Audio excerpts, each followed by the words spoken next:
Bismillahirrahmanirrahim. Assalamualaikum warahmatullahi wabarakatuh. Alhamdulillah wa syukurillah wa ni'matillah wa la haula wa la quwata illa billah. Sahabat Nasyiah yang dirahmati Allah Subhanahu wa taala, marilah kita aturkan rasa syukur kepada Allah Subhanahu wa taala yang karena limpahan rahmatnya pada tahun ini kita masih dapat kembali lagi berjumpa dengan bulan suci Ramadan dan tentunya kita dapat menunaikan ibadah puasa. Salawat dan salam semoga tetap terucap kepada Nabi Muhammad SAW, Nabi dan Rasul yang sudah sepatutnya kita jadikan suri tauladan dalam kehidupan kita sehari-hari.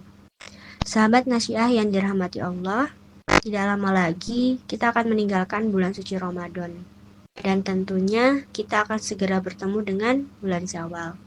Yang tentu sebelum kita bertemu dengan bulan Syawal, kita akan menunaikan rukun Islam yang ketiga, yaitu zakat.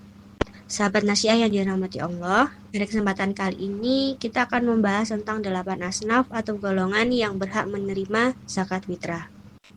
Zakat fitrah itu adalah sebuah kewajiban bagi setiap muslim sebagai bentuk penyucian diri menjelang Idul Fitri serta sebagai bentuk kepedulian terhadap sesama umat manusia. Dalam Al-Quran, Allah Subhanahu wa Ta'ala berfirman yang artinya, sesungguhnya zakat-zakat itu hanyalah untuk orang-orang fakir, orang-orang miskin, para amil zakat, para mu'alaf yang dibujuk hatinya, untuk memperdekakan budak, orang-orang yang berutang untuk jalan Allah, dan untuk orang-orang yang sedang dalam perjalanan sebagai kewajiban dari Allah. Dan Allah mengetahui lagi maha bijaksana. Quran Surat At-Taubah ayat 60. Sahabat Nasyiah yang dirahmati Allah, jadi berdasarkan ayat tadi, Quran Surat At-Taubah ayat 60, ada 8 golongan yang berhak untuk menerima zakat fitrah. Yaitu yang pertama adalah fakir. Fakir ini adalah orang yang sangat membutuhkan, tidak memiliki harta dan tidak mampu memenuhi kebutuhan hidupnya. Maka dia masuk ke dalam golongan yang berhak untuk menerima zakat fitrah. Kemudian golongan yang kedua yaitu golongan miskin atau orang yang masih memiliki penghasilan tetapi tidak mencukupi kebutuhan dasar hidup mereka. Kemudian yang ketiga ada amil atau orang yang bertugas mengumpulkan, mengelola dan mendistribusikan zakat. Nah, keempat ada mu'alaf, di mana kita sama-sama tahu bahwa mu'alaf ini adalah orang yang baru masuk Islam. Kemudian dia membutuhkan bantuan untuk untuk memperkuat imannya gitu. Maka zakat bisa digunakan untuk membantu dia menguatkan imannya. Kemudian yang kelima adalah budak atau rikab. Budak atau rikab ini adalah hamba sahaya yang ingin memerdekakan diri sendiri. Nah, pada zaman Rasulullah, perbudakan itu masih menjadi sistem sosial yang umum dan Islam hadir dengan berbagai ajaran yang bertahap yang mendorong penghapusan perbudakan. Salah satunya yaitu dengan menggunakan zakat.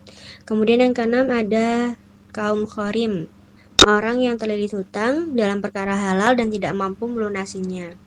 Tapi juga ada beberapa syarat agar gharim ini bisa menerima zakat. Yang pertama, hutang-hutangnya itu digunakan untuk keperluan yang halal, bukan untuk hal yang haram seperti judi ataupun bermaksiat. Nah, kemudian syarat yang kedua itu dia benar-benar tidak mampu membayar hutangnya setelah berusaha semampunya. Jika orang tersebut memiliki aset lain yang bisa dijual untuk melunasi hutangnya, maka ia tidak termasuk gharim atau orang yang berhak menerima zakat. Zakat ini diberikan kepada gharim bertujuan untuk meringankan beban mereka agar bisa kembali hidup dengan tenang dan tidak terjerat dalam kesulitan finansial yang berkepanjangan.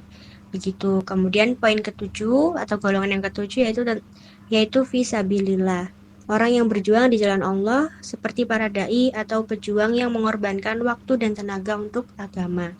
Yang kedelapan ada ibnu sabil atau musafir atau orang yang kehabisan bekal dalam perjalanannya sehingga tidak dapat melanjutkan perjalanannya tanpa bantuan.